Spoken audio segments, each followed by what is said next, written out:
Okay guys, just open settings, then select general, then select software update, second option. Okay, now you can see our automatic update is currently turned on.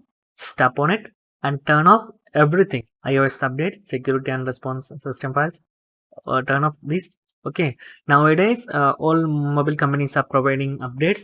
After you update your phone, your display sometimes get green lines, white lines, or any color lines. Otherwise your display turn into green color or white color, and sometimes display will be dead, and sometimes your motherboard will be dead. It is highly costable, especially in Pro Max phones. So my recommendation is that do not update your phone. Okay guys, if you need any kind of Android or iPhone tutorial, just comment below. I will post your replies as videos. Okay guys, if you enjoyed this video, please like, comment and share with your friends. Thank you so much for watching. Have a nice day. Bye bye.